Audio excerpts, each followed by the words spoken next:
I will call the Board of Finance to order at 5:07 p.m. First item on the agenda is the agenda. I would welcome a motion to adopt or amend it. So moved.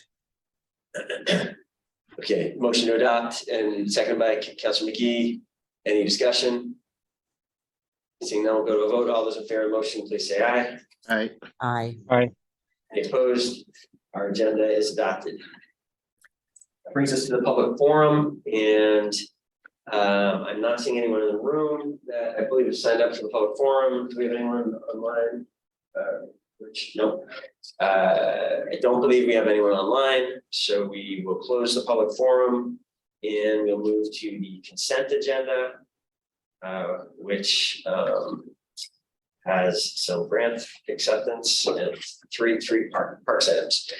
I would welcome a motion on the consent agenda. So moved. Thank you, Councilor Jang. Motion, that's our motion to adopt the consent agenda. Do we have a second? Second by President Paul. Any discussion? Seeing none, we will go to a vote. All those in favor of the motion, please say aye. Aye. Aye. Any opposed? Motion carries unanimously, and we have adopted the consent agenda. This brings us to section 4 of the agenda, where we have 5 items for approval and recommendation to the City Council. 4.01 is a CJC item, a reclassification of limited service position, youth and family restorative liaison. And Rachel Jolly is here. You want to give us a quick summary, Rachel, what we're doing on this? Yep, this is a position that's been in existence for about 1.5 years, and it's based on a grant from the Department of Children and Families to the Burlington School District. It funds the youth and family restorative liaison to reduce racial disparities among suspensions and expulsions in the district.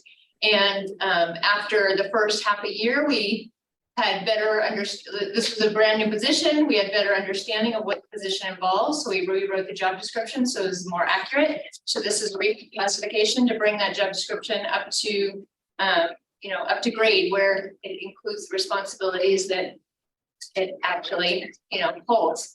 And 100% of the position is paid for through the contract with Burlington School District. Good. Any questions? Are we ready for a motion on this item? Yep, I would like to make the motion to approve and recommend to the City Council as indicated on board doc. Great, Councilor Jang, seconded by Councilor McGee. Any discussion? Seeing none, we'll go to a vote. All those in favor of the motion, please say aye. Aye. Aye. Aye. Are there any opposed? Motion carries unanimously. Thank you, Rachel. Okay, 4.02. Redstone Cottage Restoration Contract Amendment. Great. Exciting project, Redstone Cottage. Talk to us about this amendment. Sure. So as with many construction projects, when we put this bid out, it was much higher than anticipated. So we had to value engineer a lot of the work out of it. As we starting to begin to wrap up work, realizing that we really want to enhance the work environment for the conservation team that was out of there. So the primary work that we want to do is basically creating a garage space in the lower level, which right now is just a series of old dorm rooms. So doing that work and then plus replacing the paneling on the lower end that's had some deteriorating wall boards and windows on the west and south side of the building, and then a full paint job of it. The project's been coming along. It's been coming along slowly, but been done very well. Farrington Construction's really done a great job. I was just there today, and the paint has been done upstairs on the 2nd floor, and it just is really going to be a wonderful space. So I'm pretty excited about it, but really hoping to get this part done. And then we still dream in the future of, really finishing the project up and our dream of an education center in the annex. But we have lots of city needs, so we will get done what we can get done, but looking for your approval to really enhance the staff space, primarily giving them a heated space to work in the winter in a garage type space, plus outside of. Great, thank you, Cindy. Floor is open. Joe, sorry, Councilman McGee. I'd be happy to make the motion as recommended on board docs. Thank you. Is there a second? Second by President Paul. Any further discussion? Can I just ask one question? Thank you. The only thing I would just wanted to ask is that I noticed in the memo that there is, I've got to get it up now, that when you go to the sources, there's a $293,000 worth of donations, which is, to me, one of the compelling reasons to support this is that, this is not just coming from city funds, this is coming from private donations, which I think is pretty impressive. And I'm just wondering if you can tell me of the private donations. I mean, is this like one significant donation, or was this like an effort to get a lot of what sort of was the makeup of that $293,000? Sure. So the first one was, there's definitely one significant donation in there, and that's the original $1 million that was given by John Hale. He specifically called out $250,000 of that was to go to the restoration of the Redstone Cottage. And then Sarah Meiskens with the Parks Foundation, they took it on as a campaign to help us try to get over the end. And that included, part of their campaign was the relationship with the Vermont Housing Conservation Board for that $60,000. Sarah Meiskens really built that relationship and helped us get over the finish line for that one. And then one just additional $8,000 that we may or may not get that we're working on is the we had $8,000 for writing the historic registration grant to put it on the list. And we had set $8,000 aside for that. And Jay White would love to volunteer his time and for that money to go into the project. So we're trying to see if we can have that. In some ways, I would count that as it'll come from VCB. In many ways, it's also a private donation because he just really believes in the project and wants to be able to give his time. And he says any dollar that can go into it for the construction, he's there. Great. Thank you very much. You're welcome.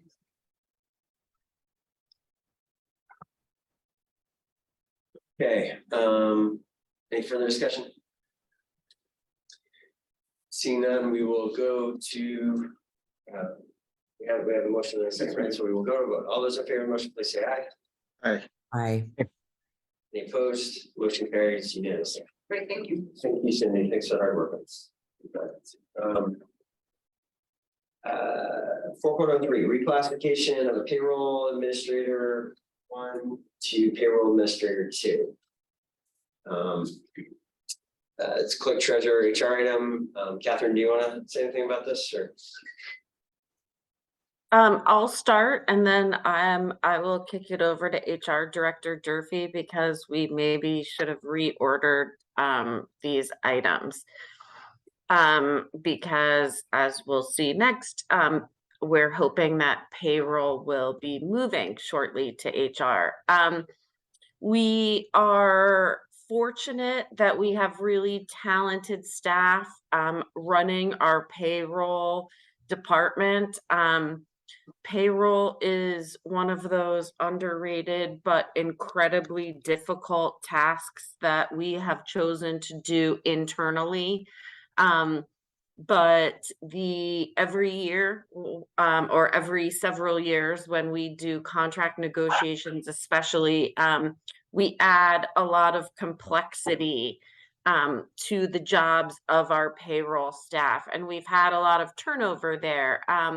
We have someone new who was hired originally as a payroll admin 1 because frankly, we did not think we'd be able to successfully recruit a payroll admin 2, which is what we were hoping for. And after several months on the job, she has demonstrated those capacities. And so since she is operating on that level, the level of her peers, she is really due for a reclass. What if I miss Director Durfee? I don't think you've missed anything. This employee, the incumbent in the payroll one is far more qualified. We're very lucky to have her. She's done, she has a broad level of experience that the city is really going to be able to use. She's already doing some projects, which I won't bore the panel with, but it's really important to have somebody who has her level of experience as we make a few transitional moves to be a more efficient department. And she is certainly helping that team get ready.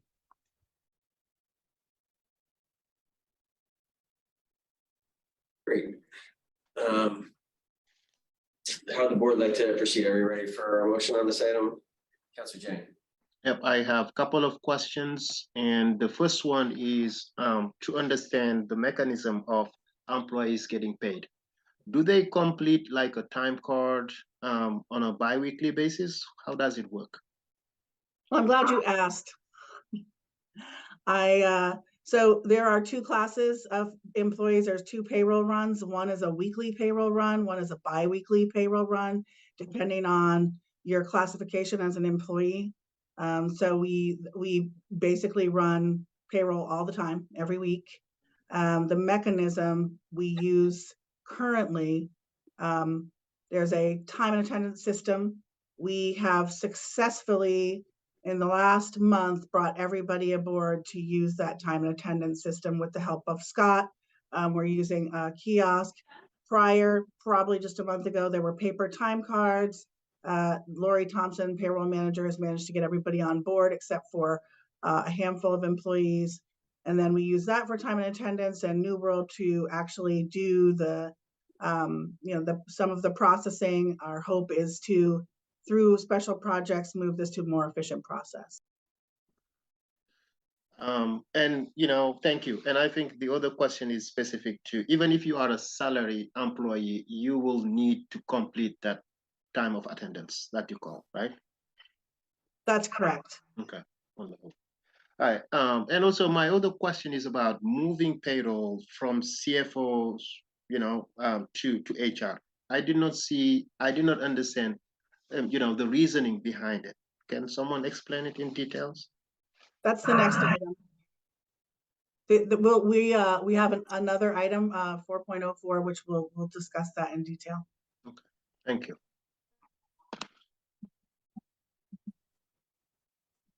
Councilor McGee, go ahead. My only question is it's connected to this item and the next one. So on the next item, it lists payroll admin 2 and payroll admin 1. So would this item then create, would it be a reclass for the admin 1 position? So it would be 2 payroll admin 2 positions? Okay. That's correct. Great. Thank you.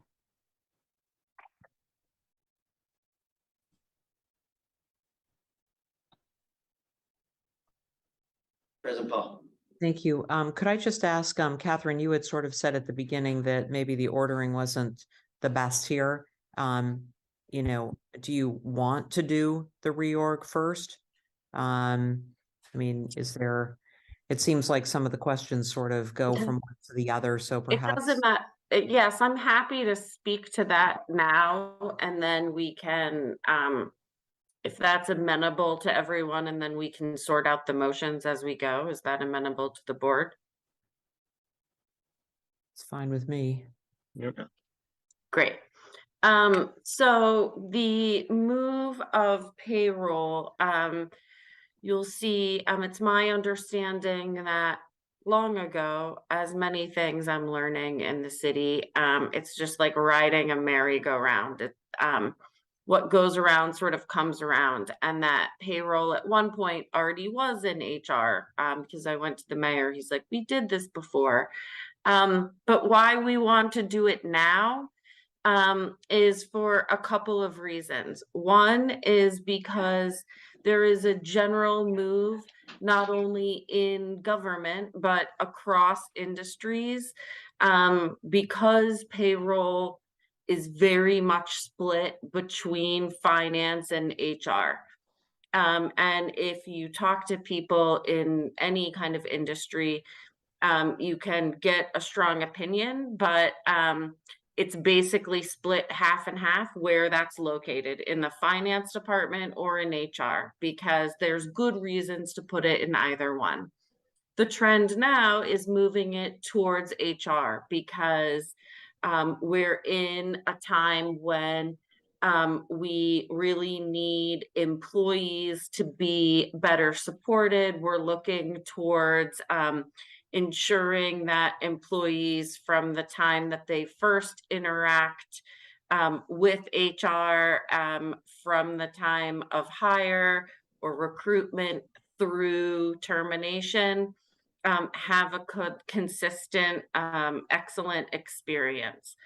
Also, we're really worried, or we're really focused on ensuring that CT can concentrate on its core competencies, and that's accounting and finance. And so allowing HR to take over payroll allows us, frankly, to focus on things like responding to the TIF audit and responding to our state audit. We'll still be involved.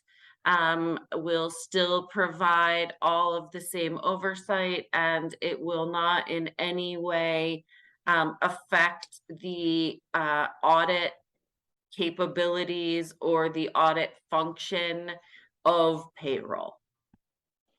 That's my spiel. I'm open to any questions, comments.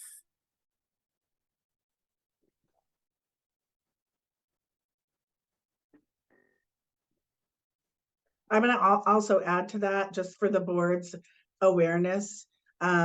We also have identified, in moving through the reorganization of clerk CT and looking at some of the HR rules, some of the roles that I have existing in the office, there's a natural relationship that goes that will create more efficiencies, and certainly has some real teeth in making sure that we're unifying our systems. We're not just using one system for this, one system for that. We want to get away from using systems as repositories and have them all talk to each other.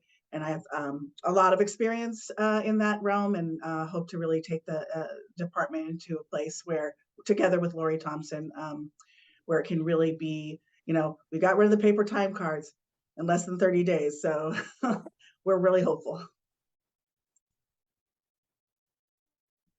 Chris and Paul.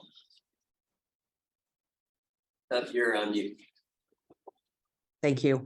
I'm not sure which motion I would make, but I do have just one question, and that is related to the union. So there are, in the memo that you gave us, there are four positions. One of them is a payroll and compliance manager, which is non-union. And then the other three are either senior payroll or payroll administrators 1 and 2, which are AFSCME employees. And just wondered how, if there are any concerns with that, or anything that was voiced by the union, or if it is generally supportive. So President Paul, thank you for that question. There's been some back and forth on this, and I've spoken internally with those employees, with the CAO and others, and we really feel that there's not a reason to move these employees out of the union at this time. Oh, I didn't mean moving them out. I meant, if that's not what I meant. What I was asking is just simply, these are 3 union positions. I don't know if moving them from payroll, from CT to payroll, really impacts them in any way that would be of concern, and just wondered if that conversation had been had. That's all. Yeah. So to move them, we have to ask the union, and AFSCME has given their full support. Okay, that was the answer. That was the answer that was the question, and that was the answer I was looking for. They've been supportive all the way through. So I think. Okay. All right, even better. Based on that, and based on the history and all, I mean, I'm happy I don't know what you want me to do. I mean, I'm happy to make both of the motions, but I don't know if you wanted maybe go with the reorg first. Thanks, President Paul. I think if we confirm that, sure, let's start with it. We'll sort of audible, and we are on 4.04. Are there any? Just go ahead and make a motion for 4.04. Okay, so I would make a motion on 4.04 to take the action as recommended in board docs. Great. Does that have a second? Second. Second by Councilor McKee. Thank you. Is there further discussion of 4.04? Yes. Councilor Jang, go ahead. Yep, I mean, from my perspective, it seems that only thing that is changing here is less responsibilities from CT and now more responsibilities to the HR director. And also I am a little bit, worried about this is not based on any study. This is just based on a study that has been done in 2020. And it's not taking into account the realities of this small city as well, such as Burlington. And I will be voting in support of it, but also want this to be stated I only will see further issues with the payroll system if it is moved suddenly from CT to HR. And also I see that the correlation between increasing the salary of HR director without having an understanding of why we need more responsibilities on that director's plate. Yeah, let me just leave it to that, but I would be supporting this tonight, but further issues will be coming around this specific drastic move. Thank you. I want to make sure. I just want to make sure I heard you correctly. You are going to be supporting this tonight, or you will not be supporting this tonight? I will be voting in support of it. Yes. Okay. But you think there's more issues to talk about in the future? Yeah, okay. And I think this move should come with a level of supervision and to not be just now HR, now payroll is now in HR. No, I think there should be like a liaison until we make sure that it can run successfully in a different house and just not transfer the employees there. I think there should be some level of discussion, a tie, a marriage until we know that things will work smoothly at HR.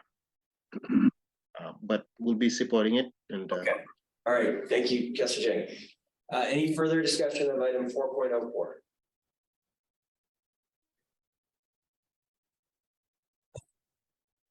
Sorry, President Powell. Are you trying to be recognized? No, I'm not. I'm letting my husband know that our dog has a toy under the couch. And I can't get up to get it for him. All right. All right, there's no further discussion. We will go to a vote on 4.04. All those in favor of the motion, please say aye. Aye. Aye. Are there any opposed? Motion carries unanimously. Now I'm going to go back to 4.03 and ask for a motion on 4.03. Are we ready there? Someone I'm happy to make the motion as recommended on board docs. Thank you, Councilor McGee. Second, do we have a second? Second by President Paul. Any discussion? All those in favor of the motion, please say aye. Aye. Motion carries unanimously. All right, this brings us to the 4.05. We got two more items tonight. 4.05, reclassification and retitling request. That's a police item. And are you able to speak to this, Lynn or Karen? Catherine? Somebody? Lynn. I think, Lynn, you're here for this item? Yes, yeah, I am. Yes. Yeah, sorry. Okay, I great. didn't realize that the chief was not there, so. Yeah, we're bringing forward to the board tonight a creation of a new management position, community service manager. We are looking to eliminate one of the AFSCME union positions. We have support by the union for doing so, and using one of those FTEs to create the management position. We feel like the oversight by a non-sworn leader would be more beneficial for this group of individuals and provide them the more oversight and attention that we feel like they are deserving of. The second piece is reclassification of the criminal identification technicians. And then a reclassification and retitling of the Uniform Bureau Support and Administrative Coordinator.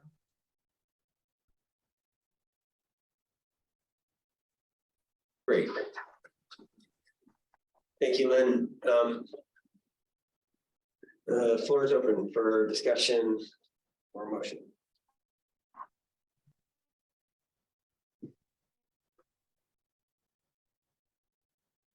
President Paul. I'll make the motion to take the action as recommended in board docs, and just would ask for just be able to make a comment after a second. Second by Councilor Chang. Thank you. Go ahead, Councilor President Paul. Yeah, so we discussed this to some degree at the Public Safety Committee, and was really swayed in terms of the loss of the community service officer. Wasn't really too happy about losing a CSO position. However, I think the number of CSOs that are the way that the position is now working, it really does need a manager. Normally it's usually like, I think 8-to-1 is a reasonable amount, and this is more than that. So, as I say, I wasn't too crazy about losing a position on, so to speak, a position on the ground, but was swayed to consider that because I think it's important to have a civilian oversight on or a civilian manager. So that's why I am supporting this this motion. Thanks. Thank you, President Paul. President Paul. Councilor Chang. Was just wondering if Director Wright from Parks and Recreation and Waterfront is still there? She's no longer here. She's no longer here. Okay. So yes, I will be supporting this, but I just wanted to put a comment and also a question. It seems that we're talking about CSOs, CLOs, and also park rangers. I think it is about time for the city to look into public safety from the perspective of non-police officers in terms of the training that they all would receive, because we're talking about the police and Parks and Rec has like similar position, but how do we bring them all to basically receive the same training, have the same rules and responsibilities? I think it is about time for the city to look into that in making sure that this parks and the beaches and everybody's safe from the perspective of non-police officers. It's just a comment that I needed to add here. Great, thanks, Councilor Chang. I think it's an interesting point. I think I agree with you to a certain degree, and it's why you may have seen in the in the next steps in public safety plan. I would like to bring to the board and the council very soon a proposal to create a new assistant director position, civilian position within the police department to oversee these non-police resources within the department and to better coordinate with other public safety resources in other departments and with outside parties like the street outreach team and this new crisis response team enhancement. So I do see a need for greater definition and planning and coordination, and that's why I'm recommending that senior role. I'm not sure I quite would characterize that as giving everybody the exact same training and responsibilities. I actually think we want some differences, but I do think we want a system that all fits together in a rational way and makes sense. And I don't not confident we always have that right now because we've created all these new resources quite quickly. So I think I think there's a good chance we're more or less on the same page, and we'll be diving into that further when we bring that position at least, if not in other ways as well. Thank you. Okay, I think we got a motion and a second on this item. If there's no more discussion, I'm going to go to a vote. All those in favor of the motion, please say aye. Aye. Aye. Anybody, are there any opposed? Motion carries unanimously. Okay, this brings us to our last item, which is 5.01 contracts for the Black experience in Juneteenth 2023. I'm not sure. Welcome, Sydney. I'm not sure we've had you to the Board of Finance before. No, this is my first time. Thank you for having me. Thank you for being here. Could you introduce yourself to the rest of the board? Yes, hi, I'm Sydney. I'm the Financial and Administrative Coordinator for REIB. I started a few months back, so I'm glad to be here. Our memo, brief description of our memo we're presented on tonight. Our first request is to execute a contract with OK Marketing and Creative for $64,750 for the production and management services in connection with Juneteenth 2023. As a local Black-owned agency with experience producing and managing Juneteenth in 2022, we received sole source approval for this contract. Our second request is to execute a financial sponsorship agreement with New Wave Equity Corporation for $75,000 as a sponsor for the Black experience in February of 2023. New Wave is a Black-owned organization and are the original organizers of the Black experience. Therefore, we received sole source approval for this financial sponsorship. We are excited about these two partnerships because they allow us to ensure planning and operation costs stay within the budget. We are also particularly excited that these funds will be invested locally with Black-owned businesses. Thank you. Great, thank you, Sydney. Floor is open for discussions or motion, and then just to be clear, this is for Board of Finance approval only because of the size of the contract. How would the board like to proceed? Yeah, I have a couple of questions, Mr. Mayor. Go ahead, Councilor Jerry. Yep, and I believe that I sent those earlier to members of the board and also to CFO Chad, including you, Mayor, as well. And I think my first question is about the $64,000 to OK that we are approving without an RFP. And I was just wondering if anybody from the legal team is here in order to, are we doing it this way? Or Councilor Jenkins, primarily the CEO takes a lead role in determining whether sole source policy has been followed. So maybe Catherine, could you start, and then if there's a need to talk to the lawyer after that. Absolutely. When you sent your question, Councillor Jang, that's part of why I sent you a response back. And you'll note that we don't have very precise language around sole source purchasing in our manual, but I sent you back what we have. So it's always a little bit of a judgment call. But really, it's if there is one provider or a uniquely qualified provider or in an emergency situation. And while we don't typically include the full body of the request from the department and my approval in these requests, I'm happy to, forward it on to you. It's of course a matter of public record. But in this case, REIB noted that this is a vendor that worked with them last year. We noted, of course, both from their perspective and the CT perspective, that there was a significant overage. If everyone wants to ensure that Juneteenth remains on budget. And this is one way we intend on doing it.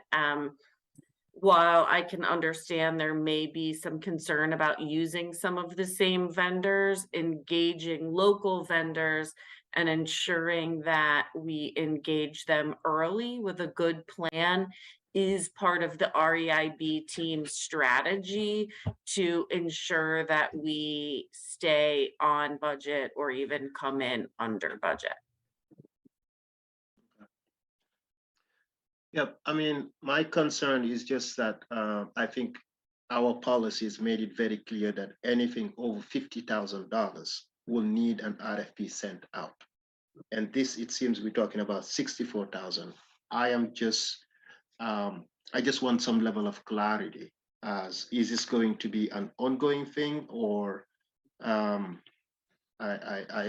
just need the city to stay away from any type of liabilities, if any, these type of contracts. But Councilor Jay, I think I understand your question, and certainly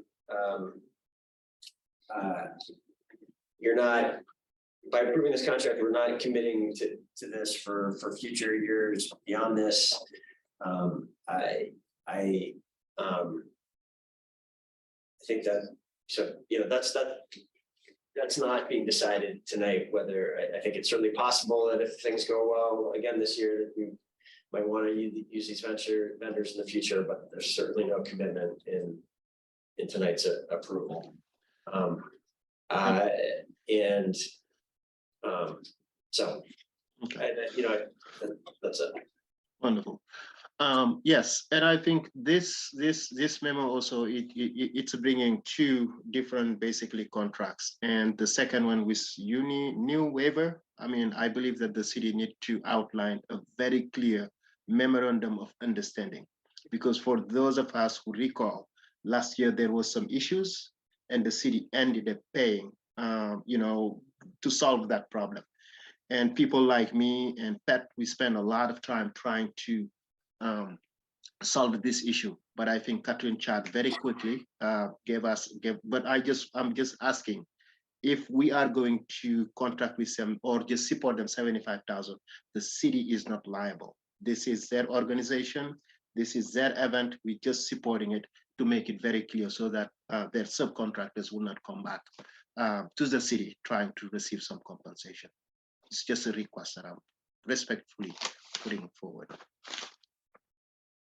That sounds like a prudent contract clarification to me. Yes. Yep. And also, I'm very happy to make the motion as indicated on board doc. Thank you, Councilor Chang. Is that a second, Councilor Medini?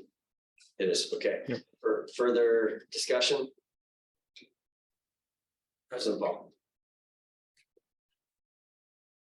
So I have a question. You know, obviously we're giving, I mean, this money is not, is just a sponsorship.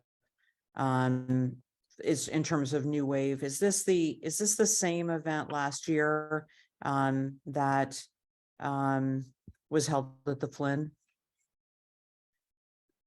I'm not sure. This is okay. Yeah, this is New Wave is the Black Experience brought Angela Davis.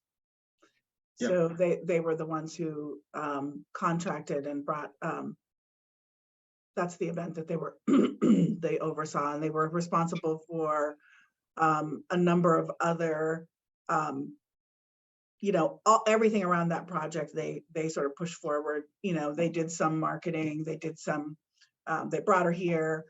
So that's what that was the expense for New Wave last year. And so that was last year. It's not the same event this year. Is that right? Right. Director Carson's not here, but I do know, you know, that they are, you know, one of the reasons that she selected them is their ability to facilitate and get big name talent to the for our Juneteenth celebration.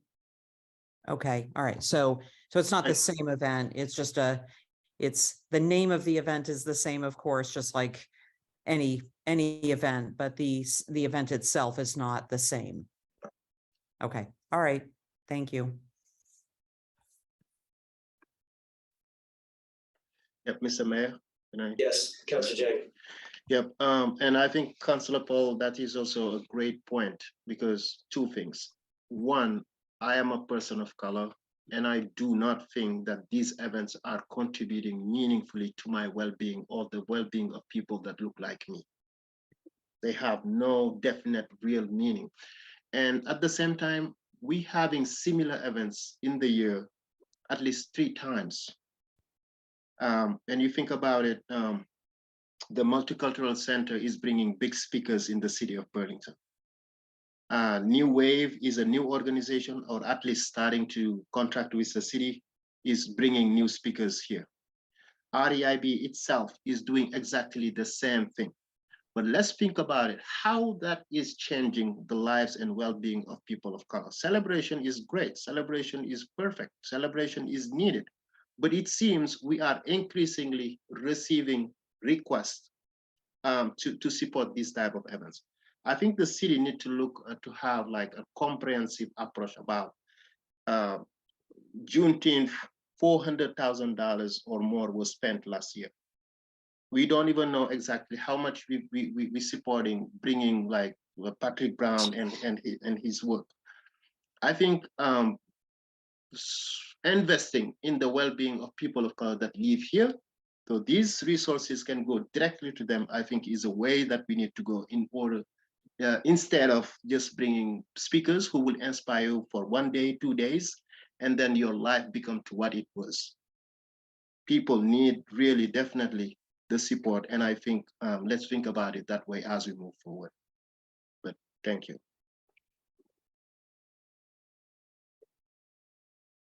President Paul. Thank you. Thank you for those comments, Councillor Jang. I appreciate that perspective, and would tend to agree with you that, you know, 1-day events are important, but that, you know, just like a lot of things in life, they are celebrated and then people go back to their lives. You know, but I do want to also just be on the record that I was disappointed with the event last year. I won't go into all the reasons why, but I was disappointed mostly with the speaker that was brought forward, which I do not think is reflective of everyone in our community. Do not agree with the positions that person holds. And I was not happy that person receives, that this received $75,000 of taxpayer money, when I did hear from people who were very upset about that event. So I'm trusting that is not going to happen this year, or I will vote against it. I'm looking for clarification to make sure that we are not going to see that happen again, because I can't support something that brings forward speakers who don't reflect the overall well-being of everyone in this community.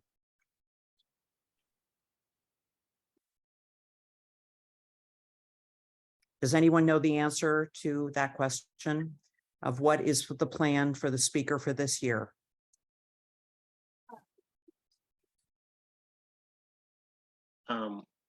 Hi, President Paul, this is Blaine. The plan for the speaker this year that Black Experience is bringing is Angela Davis. Is that the person that you're concerned about? Yes, that is. So I will be voting no. Point of clarification. I just wanted to add, I think Councillor Paul, I completely understand your point. And I've also received the concern from the Jewish community about that event.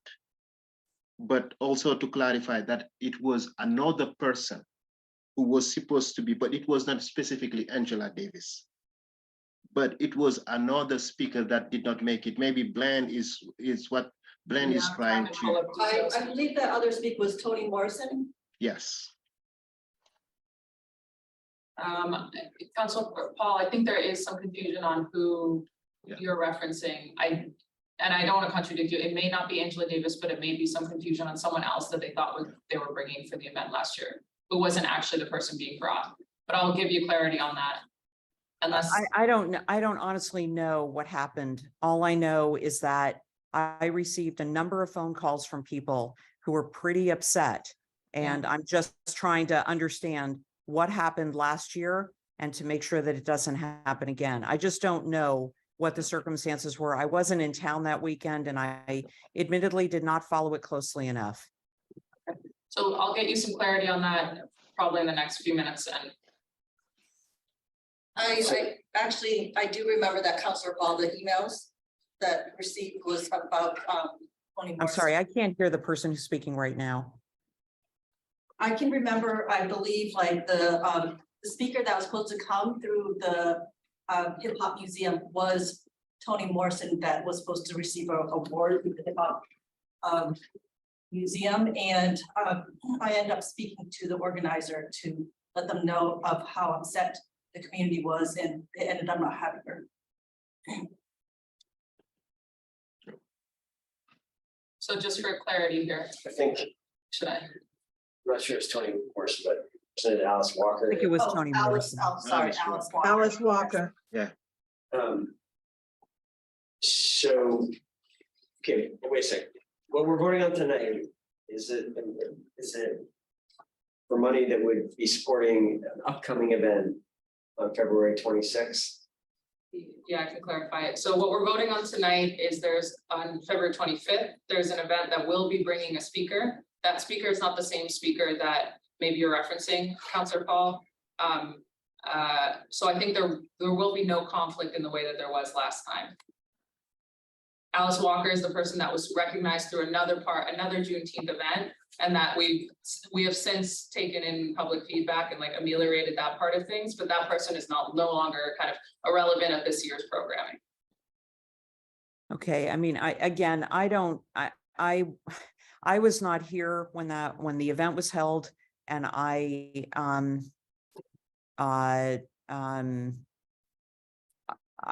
heard about it after the fact.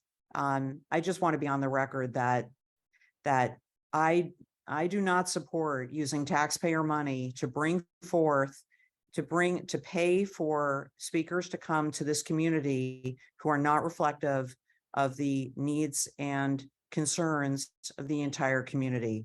And I just want to go on the record as saying that. I just hope that we do not find out that after we give $75,000, which is a lot of money, to an organization which admittedly, I think it's great to celebrate the Black experience, but I don't agree with bringing forward speakers that cause great discomfort for other people in this community. So I'll vote for it, but I hope that I don't find out that it is going to support speakers that a great many of us do not agree with.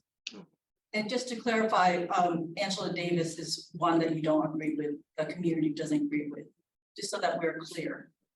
So is Angela Davis coming? Yes. Okay, thank you. Okay. Yep. And Mr. Mayor, very quickly. Yes, Councilor Jang. Yep. And this is just also about the importance of the memorandum of understanding that I, mentioned earlier.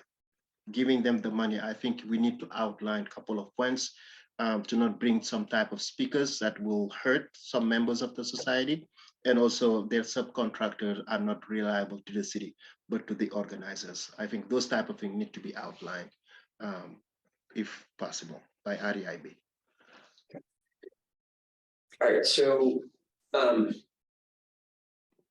there's some questions about the part of this motion that involves the new way of contract. We have city council meeting next Monday, and we could convene a short board of finance meeting before then.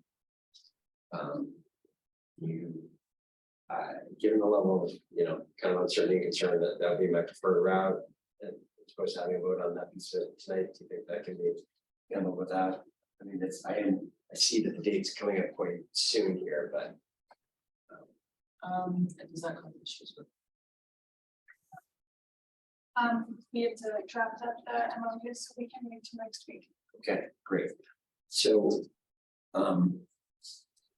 my suggestion to the rest of the board would be that we table the new wave piece of, that we have a motion solely on the Juneteenth related contract, and we postpone action on the other until potentially next week when we can get some questions answered about the new wave contract. I support that. I support that. Great. I'm here. So, did we ever, I'm not sure we ever got to a motion on this. We got a first and a second. We did. So I guess, can we, I think, motions on the table that includes both contracts. So can, let's be formal about it. Could someone make a motion if we agree with this course of action to amend out? Yep. I would like to further amend the motion by tabling the new wave contract request and just moving forward the contract with the city of Burlington. Okay, and I think tabling is fine because the chair can bring back a table of requests, right? Yes. Okay, so that's, I think that wording is fine. Is there a second for that motion, that amendment? Can we just call that a friendly amendment? Okay. I'm fine with that. I don't know, I'm confused where we are from the amendments these days, but it sounds like we're all in agreement on that, so I'll use my discretion as the chair. We are, just to be clear, we are only voting on the OK contract. The new wave contract will come back after we've done some additional work on it. Any further discussion? Seeing none, we'll go to a vote. All those in favor of the motion, please say aye. Aye. Aye. Are there any opposed? The motion carries unanimously. And we have now completed all the work of the Board of Finance. So if there's no objection, I will adjourn us at 5:59 p.m. Great. you. A good All right, evening. thank you, Thanks, everyone. Bye.